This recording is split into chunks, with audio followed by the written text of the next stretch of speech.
Chapter 4. And he began again to teach by the seaside. And there was gathered unto him a great multitude, so that he entered into a ship, and sat in the sea, and the whole multitude was by the sea on the land.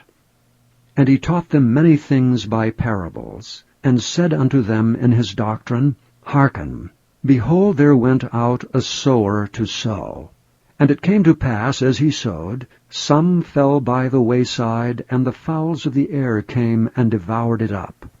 And some fell on stony ground, where it had not much earth, and immediately it sprang up, because it had no depth of earth. But when the sun was up, it was scorched, and because it had no root, it withered away.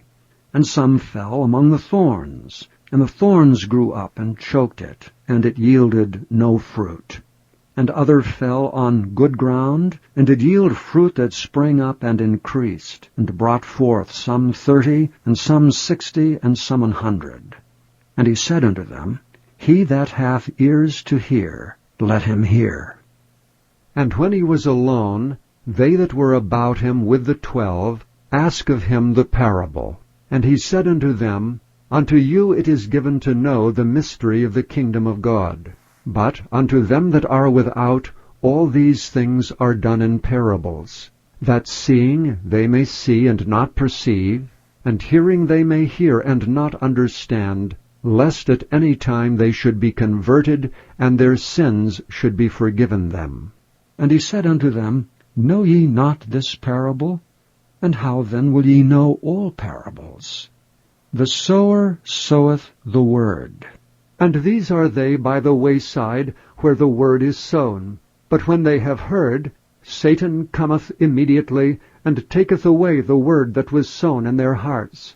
And these are they likewise which are sown on stony ground, who, when they have heard the word, immediately receive it with gladness, and have no root in themselves, and so endure but for a time. Afterward, when affliction or persecution ariseth for the word's sake, immediately they are offended.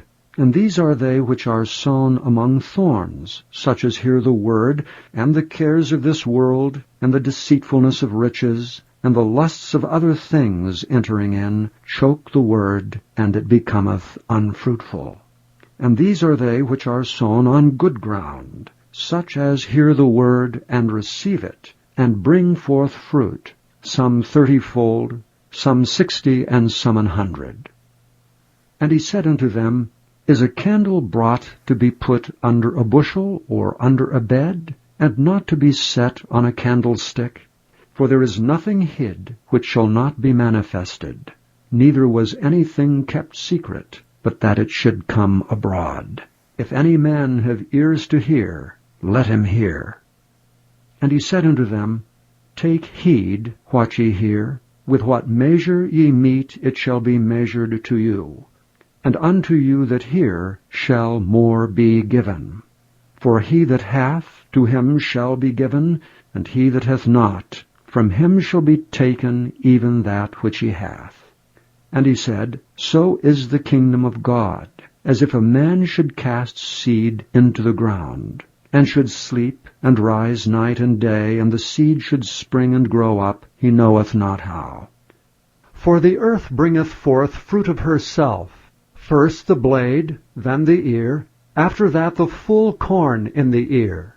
But when the fruit is brought forth, immediately he putteth in the sickle, because the harvest is come. And he said, Whereunto shall we liken the kingdom of God? Or with what comparison shall we compare it? It is like a grain of mustard seed, which when it is sown in the earth is less than all the seeds that be in the earth. But when it is sown, it groweth up, and becometh greater than all herbs, and shooteth out great branches, so that the fowls of the air may lodge under the shadow of it.